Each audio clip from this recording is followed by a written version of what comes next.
नमस्कार, कसे आहात सगळे? मजेत ना? चला आजच्या रेसिपीला आपण सुरुवात करूया. इथे बघा 2 वाट्या गव्हाचं पीठ आहे. इथं मोठे 2 चमचे बेसन पीठ आहे. ही अर्धी वाटी ज्वारीचं पीठ आहे आणि इथं 2 चमचे बाजरीचं पीठ आहे. अशी 4 पीठं मी घेतली. ती सगळी आता मी एकत्र करून घेते. आता सगळी आपली पीठं ही 3 वाट्या भरून झालीत. तर त्याला मी 3 चमचे मळून घेतलं आहे कडकडीत अगदी करून. ते आता चमच्याने मिक्स करून घेते.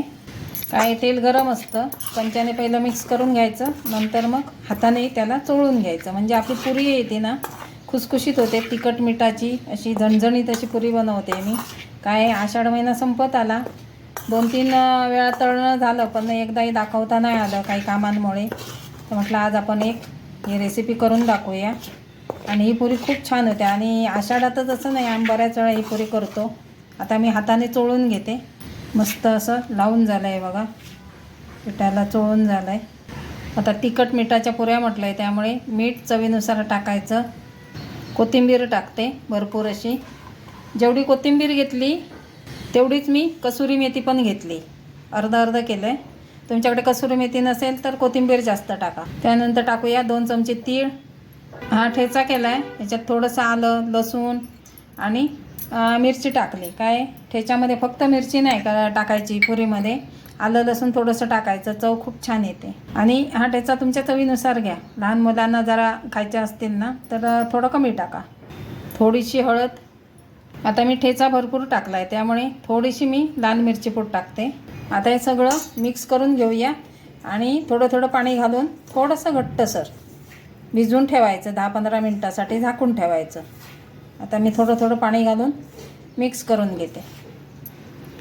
ही पुरीचं एक म्हणजे कसं, तुम्ही करून प्रवासात नेऊ शकता, मुलांना डब्यात देऊ शकता आणि चांगली टिकते ती. त्यामुळे आणि खायलाही खूप मस्त लागते अशी पुरी आहे. असं मी थोडंसं घट्टसर भिजवून घेतलं. आता ह्याला मी 10 मिनटं ठेवून देते. बघा आपलं आता पीठ मुरलं आहे. मी आता ह्या लाटणीने लाटते. काय आहे, माझ्याकडं 3-4 लाटणे आहेत, पण माझ्या हातात हीच येते प्रत्येक वेळी. आणि हिची एवढी सवय झाली की बाकीच्या लाटण्यांचा वापरच होत नाही. तर आता मी ह्या लाटणीने लाटते. थोडासा तेलाचा हात लावून पुन्हा एकदा असं मळून घेते आणि गोळा करून घेते. गव्हाचं पीठ लावून घेतलं आहे लाटण्यासाठी. आणि आता आपल्याला मीडियममध्ये लाटायची आहे. जास्त पातळ केली तर कुरकुरीत होतात त्या, आणि खूप जाड केली तर मऊ होतात. त्यामुळे आपण मधल्या ह्याच्यातल्या पुऱ्या लाटून घेऊया. जास्त पातळ नाही, जास्त जाड नाही, असं आपण लाटून घेऊया. हे बघा पूर्ण पोळपाटभर मी लाटली. जास्त जाड नाही, पातळ नाही. आता अशी एखादी वाटी घ्यायची ज्याची कढाई धारदार आहे, म्हणजे पटकन आपली पुरी आहे ती काय होईल, कट होईल. नाही तर वाटी नसेल तर मग डब्याचं झाकण घ्यायचं, त्याची पण धार चांगली असते आणि एका मापात येतात. आता मी ह्या सगळ्या पुऱ्या करून घेणार आहे, कारण काय मी एकटीच आहे इथं करायला. त्यामुळे त्या सगळ्या करून घेणार आणि मग तळायला घेणार आहे, म्हणजे सोपं जातं. साधारण 30-40 पुऱ्या मी करून घेतल्या. आता आपण तळायला घेऊया. आता आपण याच्यामध्ये पुरी सोडूया.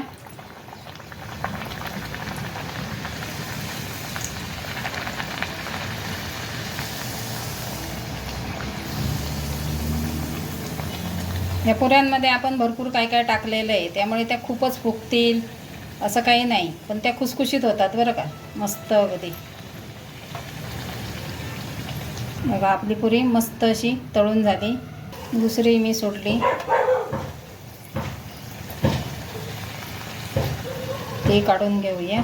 मस्त आपल्या तिखट मिठाच्या पुऱ्या मस्त अशा फुगलेल्या आहेत बघा. काही फुगतील, काही नाही फुगतील, पातळ झाल्या. तर ह्या पुऱ्या आहेत ना, आपण जो ठेचा टाकला आहे त्याच्यामुळे खूप छान चव येते यांना आणि मस्त लागतात. रेसिपी जर आवडली तर लाईक शेअर नक्की करा. आणि चॅनलवर नवीन असते त्यांनी सबस्क्राईब करा.